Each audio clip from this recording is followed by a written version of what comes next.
आपके कुछ डाउट्स हैं, कुछ आप पूछना चाह रहे हैं तो सर, पहले भी पूछ लीजिए। हाँ, sheet number 13। Sheet number 13, okay. और उसका सेकंड वाला क्वेश्चन। शीट नंबर 13 का सेकंड वाला question, okay. Sheet number 13 trial balance के ऊपर है और इसका सेकंड क्वेश्चन जो पूछा आपने ये वाला। हाँ ठीक है, बताएं। अब जैसे ये क्वेश्चन है, अगर आप इसका जब ट्रायल बैलेंस बनाएंगे तो परचेजेस वगैरह सब कुछ दे रखी है, लेकिन इसके अंदर कैपिटल कहीं नहीं दे रखी है, तो ट्रायल बैलेंस का क्रेडिट साइड का टोटल कम आएगा। तो आपको ये अज्यूम करना है कि जब क्रेडिट साइड का टोटल कम आएगा, बिना कैपिटल के तो बिजनेस हो नहीं सकता, तो उस डिफरेंस को आपको कैपिटल में लिख देना। ठीक है, क्योंकि ये कैपिटल दे ही नहीं रखी है इसके अंदर। सर बुक डेट डेबिट हो या क्रेडिट? नहीं बेटा, हाँ क्या, एक सेकंड क्या क्वेश्चन है? सर बुक डेट डेबिट होगा या क्रेडिट होगा? बुक डेट्स का मतलब होता है डेटर्स। बुक डेट्स का मतलब है जो बुक्स में जिनसे पैसा लेना है, बुक डेट्स का मतलब होता है डेटर्स, तो ये डेबिट बैलेंस होगा इसका, है ना। और sir provision of bad debt? ये जितने भी, हाँ ये भी क्वेश्चन ठीक है, ये भी आपको प्रोविजन, जितने भी प्रोविजंस होते हैं या रिजर्व्स होते हैं, जिनका वो हनका आपका ये क्यों बनते हैं, क्या बनते हैं, हम आगे देखेंगे। लेकिन हर प्रोविजन और हर रिजर्व का हमेशा क्रेडिट बैलेंस होता है। एक प्रोविजन ऐसा है जिसका डेबिट बैलेंस होता है, लेकिन आप उसको अभी इग्नोर करिए। बाकी आप हर प्रोविजन और हर रिजर्व को क्रेडिट में ही दिखाइए। हर प्रोविजन रिजर्व का क्रेडिट बैलेंस होता है। Yes sir.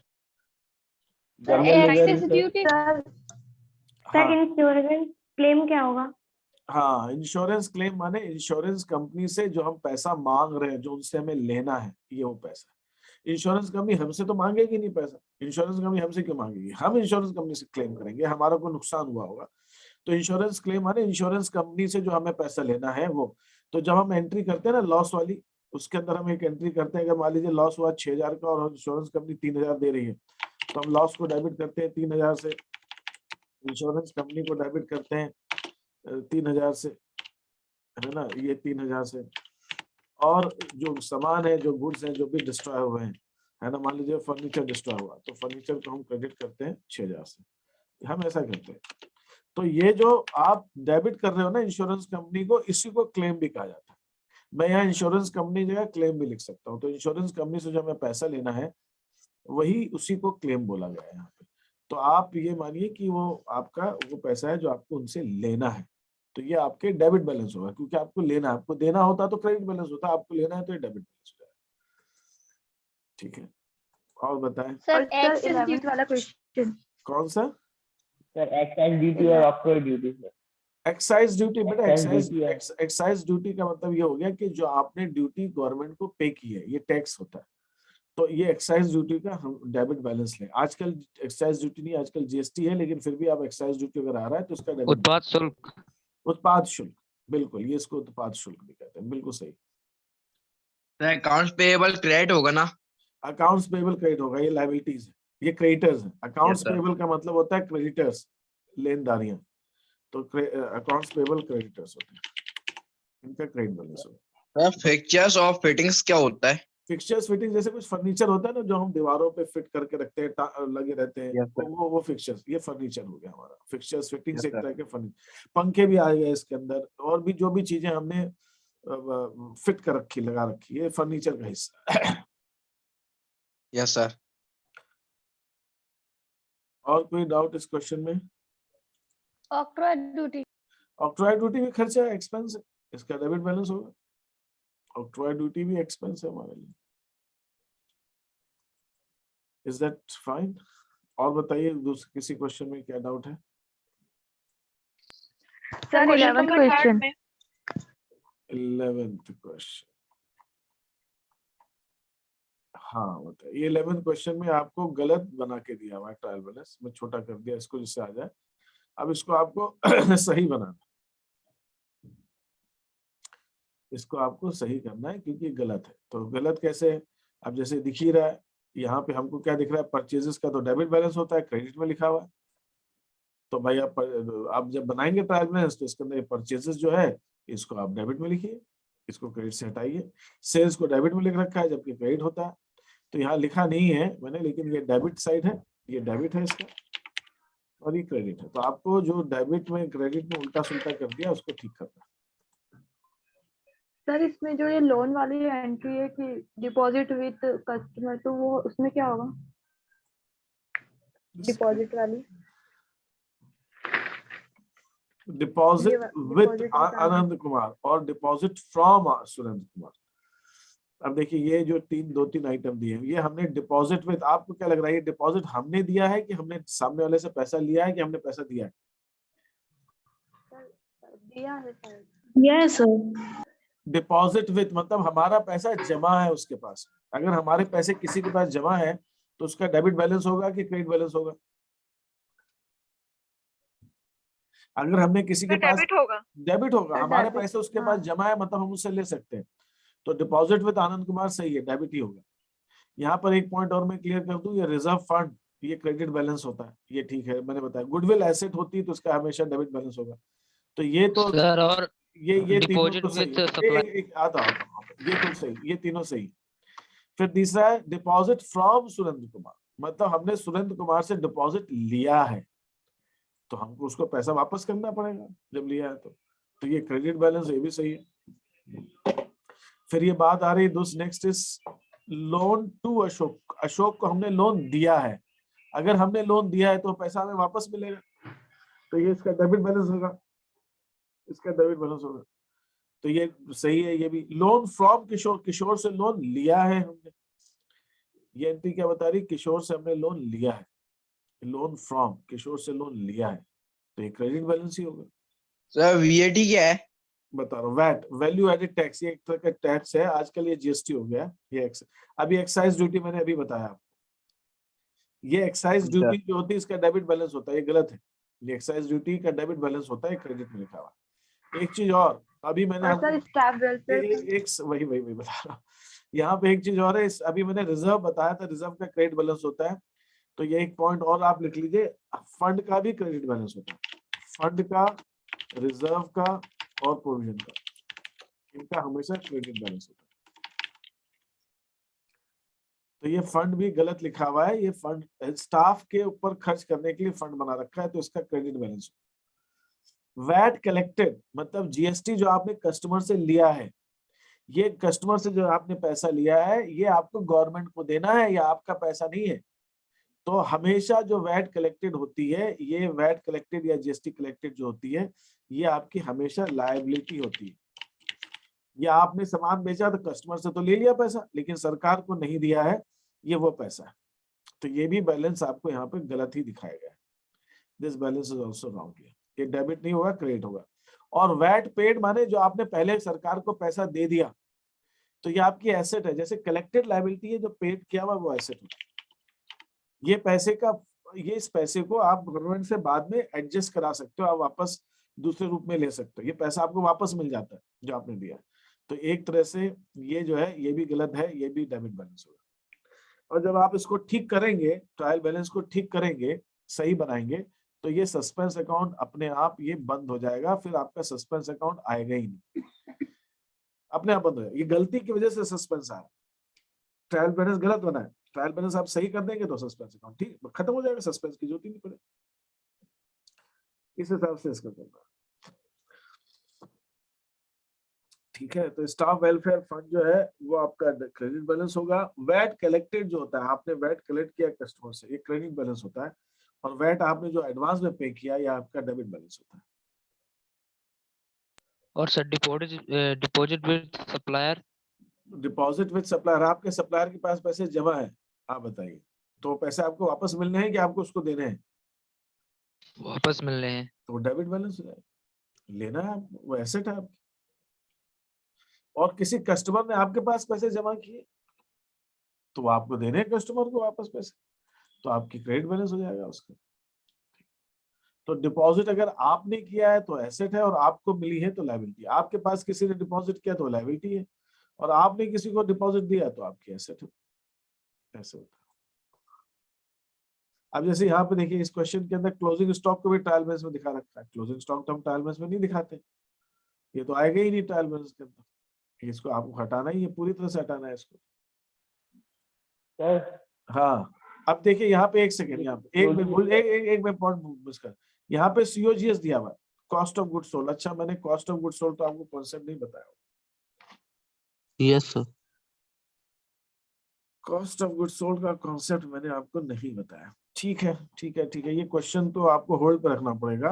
मैं देखता हूँ आज मैं बताऊं कि क्या करूं, मैंने आज टाइम कम दिया आपको। ठीक है, पहले आप अपना डाउट क्लियर कीजिए। तो कॉस्ट सर ऑफ जो थर्ड में क्लोजिंग स्टॉक है वो एंट्री होगी ना फर्स्ट वाले में? ये 11th वाले क्वेश्चन की बात कर रहे हो? सर थर्ड और फर्स्ट वाले में सर क्लोजिंग स्टॉक की एंट्री होगी ना? क्लोजिंग स्टॉक हम ट्रायल बैलेंस में नहीं दिखाते हैं ना, ये थर्ड वाले में क्लोजिंग स्टॉक को हम ट्रायल बैलेंस में नहीं दिखाएंगे। और यहाँ पे भी कॉस्ट ऑफ गुड सोल्ड दिया है। अच्छा मैंने ध्यान नहीं दिया यार, ये पॉइंट अभी आपको मैंने कॉस्ट ऑफ, अभी मैंने ग्रुप ए में आपको बताया ना। अच्छा वो दूसरी सर आपने बताया था कि परचेज और उसकी ओपनिंग स्टॉक की एंट्री नहीं होती है इसमें, कॉस्ट ऑफ गुड्स सोल्ड दिया होता है। कॉस्ट ऑफ गुड सोल्ड की कैलकुलेशन बताई क्या मैंने आपको? हाँ सर। नो सर नहीं बताया। यस सर बताइए। फॉर्मूला होता है नहीं बताया आपने। अच्छा अच्छा, तो ये आपको क्वेश्चन जो है ना, फोर्थ वाला क्वेश्चन, उधर 11th वाला क्वेश्चन एक बार छोड़ना पड़ेगा, मुझे बताऊंगा, मैं फिर से बता दूंगा, आप कर सकते हैं तो ठीक है। फर्स्ट वाले में क्लोजिंग स्टॉक, यहाँ पे भी कॉस्ट ऑफ गुड सोल्ड है, मैंने चेक नहीं किया यार इसको, मैंने पहले ही क्वेश्चन में कॉस्ट ऑफ गुड सोल्ड दिया। ओके ठीक है, पहले आप और कोई बताइए, और कोई डाउट है क्या? नहीं तो मैं कॉस्ट ऑफ गुड सोल्ड आपको बता देता हूँ, छोटा सा पॉइंट। सर 9th वाला क्वेश्चन है क्लोजिंग स्टॉक कब रिकॉर्ड किया जाता है? सर क्लोजिंग स्टॉक कब रिकॉर्ड किया जाता है? मैं बताऊंगा, वही कॉस्ट ऑफ गुड सोल्ड से जुड़ा हुआ है। हाँ 9th वाले क्वेश्चन में क्या पूछना चाह रहे हैं? रेंट फ्रॉम ये sublet, rent from sublet property. जैसे आपने कोई चीज प्रॉपर्टी किराए पर ली और आपने उसमें से कुछ हिस्सा किसी दूसरे को किराए पर दे दिया, तो आपने जब प्रॉपर्टी रेंट पर ली, उस पे जो आप रेंट देते हो, ये जो रेंट आप देते हो ये आपका एक्सपेंस होता है। लेकिन जब आप उसमें से कुछ हिस्सा किसी और को आगे रेंट दे देते हो और उस पे जो आपको रेंट मिलता है वो आपकी इनकम होती है।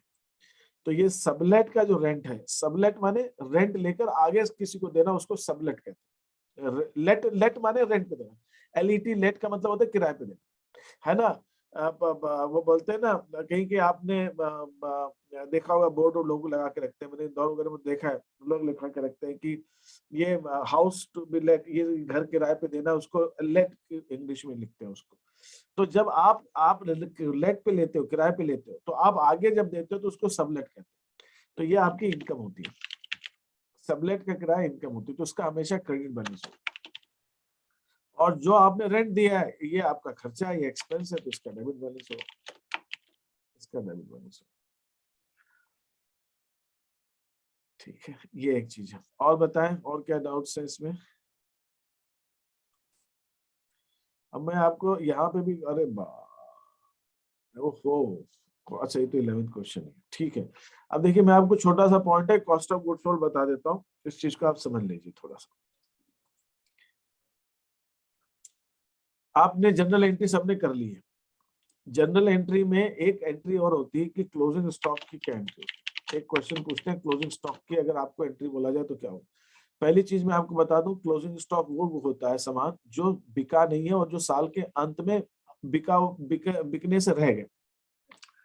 तो ये हमने को कब मालूम पड़ेगा कि गुड्स बिकने से रह गया, ये कब मालूम पड़ेगा? एंड ऑफ द ईयर, उसके पहले नहीं मालूम पड़ेगा कि बिकने से रह गए, एंड ऑफ द ईयर ही मालूम पड़ेगा बिकने से रह गए।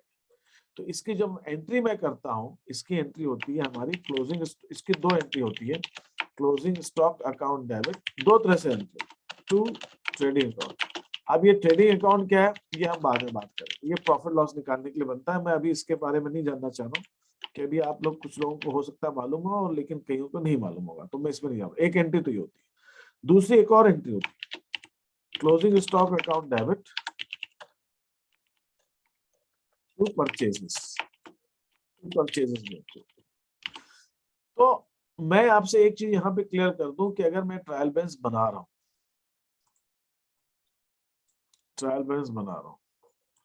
तो इस ट्रायल बैलेंस के अंदर,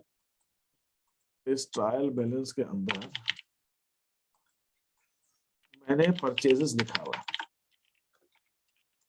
यहाँ पे मैंने परचेजेस लिखा हुआ है। परचेजेस का मतलब है जो गुड्स खरीदे, और क्लोजिंग स्टॉक का मतलब है जो गुड्स बच गए। तो जो क्लोजिंग स्टॉक है वो परचेजेस का ही तो हिस्सा होगा, जो खरीदे होंगे उसी में से तो बचेगा, अलग से तो आएगा नहीं। तो अगर मान लीजिए मैं कहता हूँ 10,000 के गुड्स मेरे क्लोजिंग स्टॉक में है, तो भाई 10,000 के जो गुड्स क्लोजिंग स्टॉक में है वो ऑलरेडी इसके अंदर इंक्लूडेड है। ये 10,000 के गुड्स परचेजेस में पहले से ही शामिल है। तो जो क्लोजिंग स्टॉक है वो परचेजेस का पहले से ही हिस्सा है।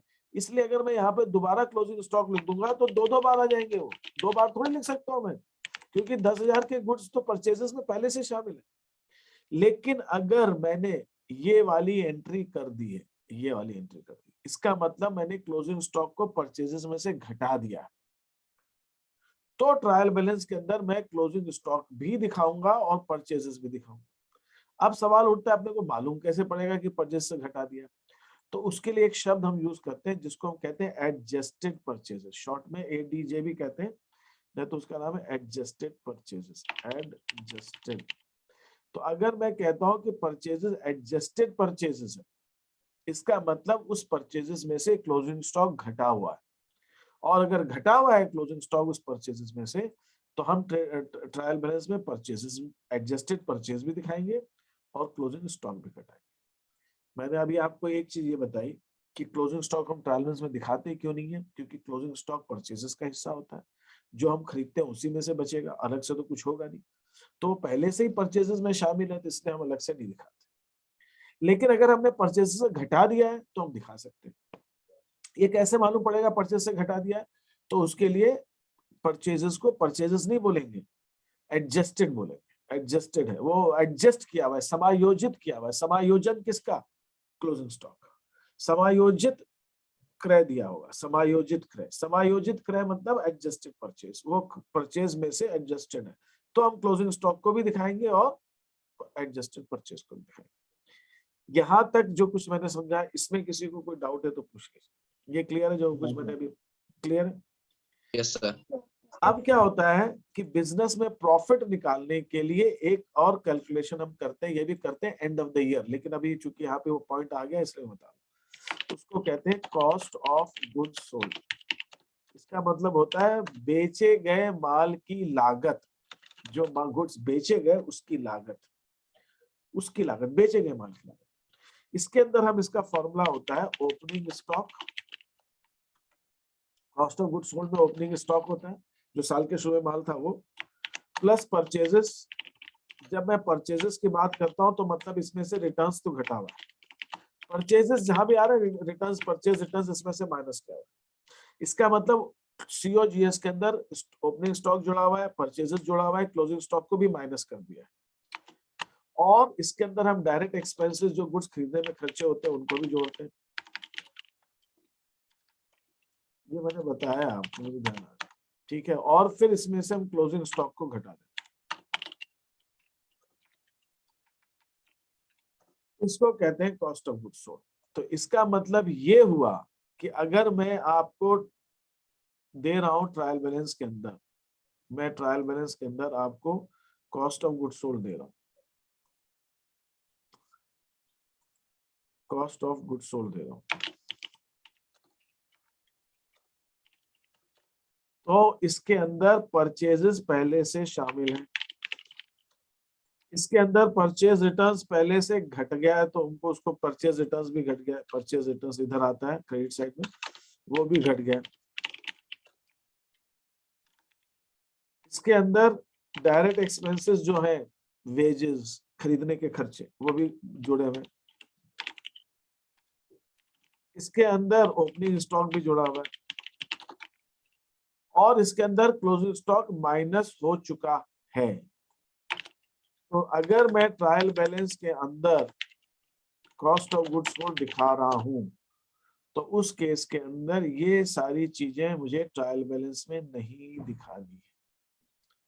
मैं ओपनिंग स्टॉक नहीं दिखाऊंगा, क्योंकि ओपनिंग स्टॉक पहले से मैंने closing stock cost of goods sold में जोड़ दिया, इसमें जुड़ा हुआ है, पहले से जुड़ा हुआ। मैं डायरेक्ट एक्सपेंस भी नहीं दिखाऊंगा कि ये भी जुड़ा हुआ है इसके अंदर। मैं परचेजेस भी नहीं दिखाऊंगा, ये भी जुड़ा हुआ है। और परचेज में से परचेज रिटर्न्स माइनस होता है, तो वो भी कुछ नहीं करेंगे, क्योंकि वो भी इसमें से एडजस्ट हो गया। हाँ, इसमें क्लोजिंग स्टॉक चूंकि घटा दिया है, इसलिए क्लोजिंग स्टॉक को अलग से दिखाऊंगा, क्योंकि कॉस्ट ऑफ गुड्स सोल्ड में क्लोजिंग स्टॉक नहीं आता, इसलिए उसको दिखाएंगे। तो जब इसको शॉर्ट में हम कहते हैं COGS, बेचे गए माल की लागत, कॉस्ट ऑफ गुड सोल्ड। तो अगर हम ट्रायल बैलेंस में COGS दिखाते हैं तो हम ओपनिंग स्टॉक भी नहीं दिखाएंगे ट्रायल बैलेंस में, परचेजेस भी नहीं दिखाएंगे, परचेज रिटर्न्स भी नहीं दिखाएंगे, डायरेक्ट एक्सपेंसेस भी नहीं दिखाएंगे, और क्लोजिंग स्टॉक दिखाएंगे। तो दो स्थितियों में क्लोजिंग स्टॉक ट्रायल बैलेंस में आएगा, जब एडजस्टेड परचेज दिया हो और या फिर कॉस्ट ऑफ गुड्स सोल्ड दिया हो।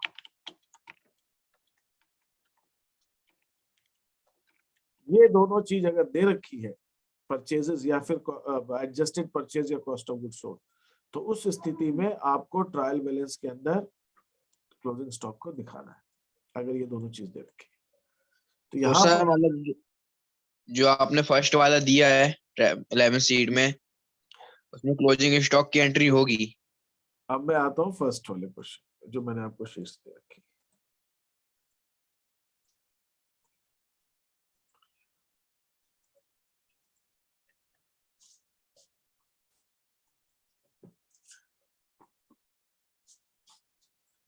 आपको अब ये जो मैंने पहला क्वेश्चन दिया है, इसके अंदर मैंने आपको क्लोजिंग स्टॉक दिया हुआ है।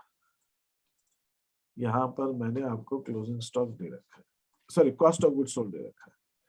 तो कॉस्ट ऑफ गुड्स सोल्ड जब दिया हुआ है, तो अगर मैं cost of goods sold trial balance में दिखा रहा हूँ तो क्लोजिंग स्टॉक भी दिखाऊंगा। Yes sir. जब मैं सर बिल्कुल बिल्कुल, ये इसके अंदर क्लोजिंग स्टॉक जो है ट्रायल बैलेंस के अंदर आएगा। इसमें परचेजेस मैंने दिया ही नहीं है, इसके अंदर मैंने आपको डायरेक्ट एक्सपेंस भी नहीं दे रखे पहले क्वेश्चन, इसके अंदर मैंने ओपनिंग स्टॉक भी नहीं दिया हुआ, तो कंफ्यूजन की बात नहीं है। इसके अंदर COGS और क्लोजिंग स्टॉक दोनों ट्रायल बैलेंस में। Yes sir.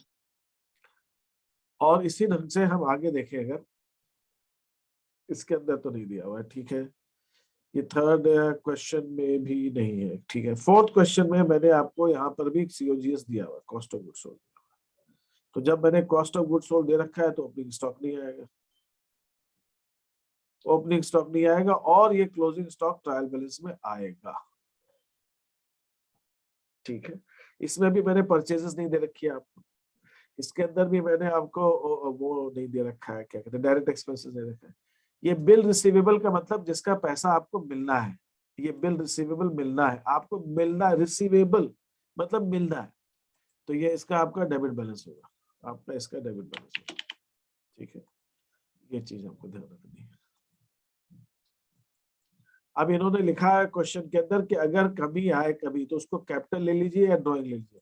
मतलब अगर ट्रायल बैलेंस का क्रेडिट साइड का टोटल कम है तो आप कैपिटल लिख देना, डेबिट साइड का टोटल कम है तो ड्राइंग्स लिख देना, बस ये ऐसा हिंट दे दिया क्वेश्चन के अंदर। मतलब ट्रायल बैलेंस बनाने में डिफरेंस तो आएगा ही आएगा फोर्थ क्वेश्चन। अब सवाल उठता है कौन सी साइड कम आएगी, जो साइड कम आएगी उसके हिसाब से लिख देना, कैपिटल क्रेडिट साइड आती है, ड्राइंग्स डेबिट साइड आती है, उसके यस सर। सर गुडविल कहाँ आती है? आप बोले थे कि गुडविल थी। गुडविल एसेट होती है, गुडविल एसेट होती है और एसेट का डेबिट बैलेंस होता है। सर बिल्स रिसीवेबल हमारी रेवेन्यू होगी? रेवेन्यू नहीं होती, एसेट होती है। ये उन लोग, ये डेटर्स होते हैं, एक तरह के देनदार होते हैं। इन्होंने लिख कर दिया है कि उनको पैसा देना है, इन्होंने लिख कर दिया उनको पैसा देना है। तो बिल रिसीवेबल एक तरह से हमारे डेटर्स होते हैं, ये डेटर्स हुए, ये देनदार हुए, ये भी एसेट होती है, और ये डेटर्स, ये भी डेट, ये दोनों हमारे एसेट्स होती है, मतलब इनसे लेना है पैसा।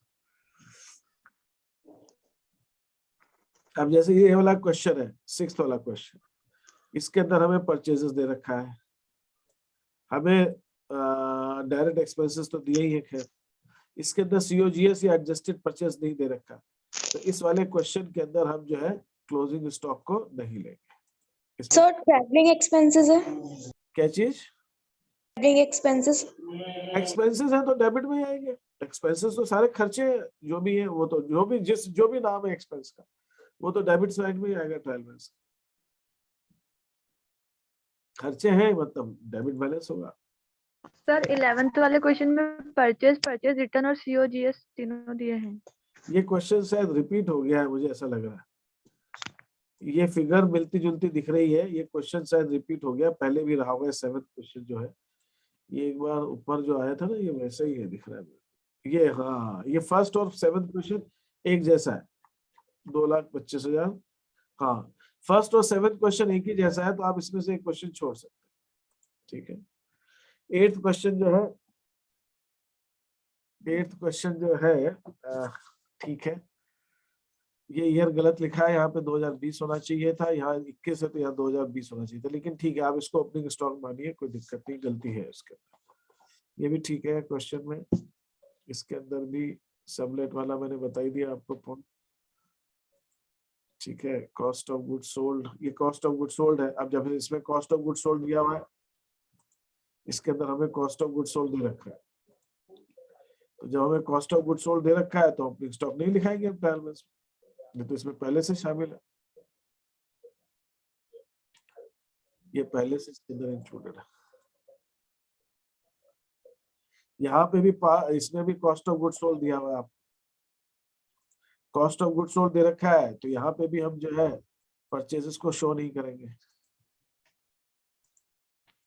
परचेजेस को नहीं दिखाएंगे, हम परचेज रिटर्न्स को नहीं दिखाएंगे, हम इसके अंदर फैक्ट्री एक्सपेंस को नहीं दिखाएंगे, ये सब डायरेक्ट एक्सपेंसेस। कैरेज इनवर्ड को नहीं दिखाएंगे, ये भी डायरेक्ट होता है। ओपनिंग स्टॉक को नहीं दिखाएंगे, ये हम नहीं दिखाएंगे इसके अंदर। हम दिखाएंगे क्या, हम दिखाएंगे फिर इसके अंदर जो भी है हमारा क्लोजिंग स्टॉक को दिखाएंगे, ये क्लोजिंग स्टॉक को हम दिखाएंगे। ये सब ये जो क्लोज किया हुआ है ये सब कुछ में से कुछ भी नहीं आया। 11th क्वेश्चन परचेजेस में सीओजीएस में जोड़ा हुआ है। आउटवर्ड्स इनवर्ड्स का होता है, सॉरी वेजेस, आउटवर्ड्स का होता है। कैरेज आउटवर्ड्स माने बेचने पर जो खर्चा लगा, वेजेस भी नहीं दिखाएंगे, वेजेस भी डायरेक्ट एक्सपेंस होता है, वेजेस भी डायरेक्ट एक्सपेंस। वेजेस क्या होता है, जो हमने प्रोडक्शन में लगा, तो डायरेक्ट। हाँ सर क्लास मतलब ग्रुप बी की क्लास नहीं होगी भी? होगी होगी होगी बैठो अभी, ठीक है ठीक है। तो ये जो है इस हिसाब से अटेंडेंस ले लो। हाँ मैं ले लेता,